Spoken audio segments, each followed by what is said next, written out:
Raymond is not your friend. He's the reason you're in here. The Blacklist TV series is back with its 10th season. In this last season, Raymond will see the biggest challenge of his criminal career thanks to his attorney who returned to an enemy in season 9. You're not gonna believe this. The body recovered from the Chinese consulate. All the blacklisters from previous seasons will be hunting the famous Raymond Reddington. So how he is gonna deal with that and how the task force is going to help him this time? Well, stay focused till the end, because in this video we will explain the first episode of season 10, which shares the aftermath of Marvin's betrayal. So let's start with a bang. Hear that? Automatic rifle. $100, it's an M16. Season 10 of The Blacklist starts with a big event. In the previous season, Aram decided to take a break from the task force. At the beginning of the first episode, we see him leaving a building and heading towards his bike while enjoying his time off. Suddenly, he notices someone with a long beard walking towards him. It turns out to be Raymond Reddington, although he looks different. He calls out to him and waves, but Red changes his direction and gets into a taxi. He immediately contacts director Harold Cooper and tells him about the encounter. Mr. Reddington is here. What? Where? Cooper informs him that the task force is not active and Red has been in Guatemala. While Aram is still on the call, there is an explosion on the other side of the street. In Washington, D.C., Dembe Zuma is working at an FBI location. He can be seen going through files connected to Marvin's work and his death. Document Marvin Gerard's case than it did to expose him in the first place. Cooper gives Dembe a call to inform him that Red has been seen. Dembe meets Wrestler outside a sport group meeting, and together they board a plane headed to New York City. With just one side of Raymond, the task force started to reunite again. Reddington took out Jennifer Moores, and right now that laptop's the only lead. They both arrive at the location of the explosion, but are stopped from entering because it's a part of the Chinese consulate. Qin Yao, a member of the Chinese government, tries to prevent them from going in. I'm afraid that's not possible.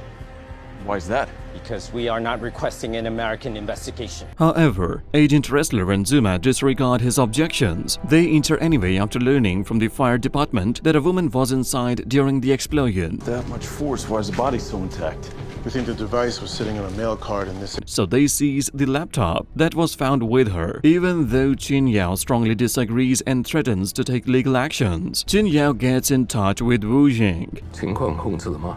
没有无尽，完全没有。 who told him to stop the FBI and claims that Red caused the explosion. Dembe and Wrestler take the laptop to the task force command center, where Cooper is waiting. We do have a lead. Problem is, we don't have a ROM. Since their computer wizard Amor is not there, they are unsure to how to access the undamaged laptop that was affected by fire and water. To solve this problem, Dembe brings in Tadashi, a computer genius who often helps Red. A treaty to which 182 nation-states are party, including the United... Cooper goes to court to argue against Chen, who has filed a request to prevent the FBI from accessing the laptop. Yes! I'm in.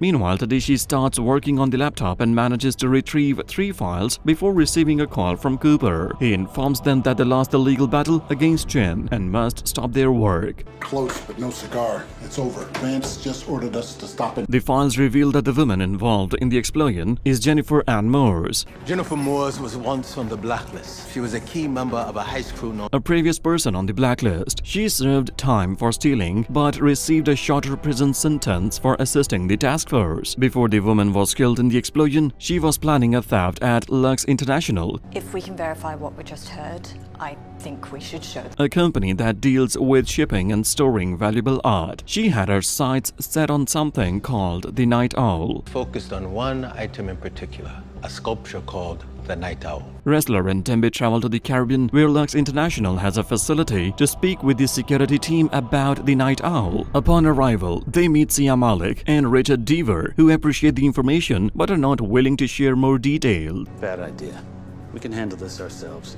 Thank them for the intel. At their meeting, it is revealed that Sia is the daughter of Mira Malik, who worked for Cooper in the past. She suggests involving someone with higher authority to make a phone call and grant them access, which turns out to be successful. It's a code name for a prisoner we recently transported. She also reveals that the Night Owl is not an object or a painting, but a person who was brought to this site for questioning. In reality, Lux International serves as a cover for a secretive facility where multiple international agencies collaborate to solve sensitive crimes. The prisoner is another blacklister known as Alban Wesley. As known as the Freelancer, she informs wrestler and Dembe that they haven't obtained much information from Wesley. Pipeline was sabotaged. A mass accident designed to cover up a single murder.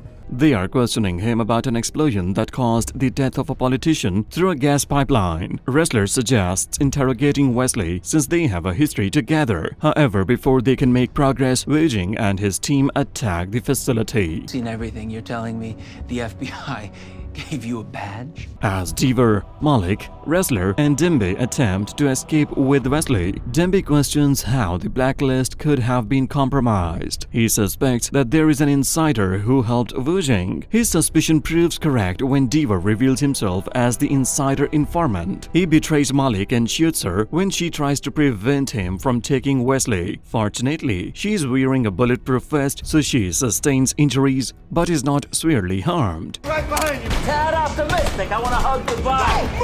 Go. Deaver then takes Wesley and delivers him to Wujing. Back at the task force headquarters, the team discuss the situation and tries to understand why Wujing targeted two former blacklisters. We're not going home. Not until I find and kill Raymond Reddington.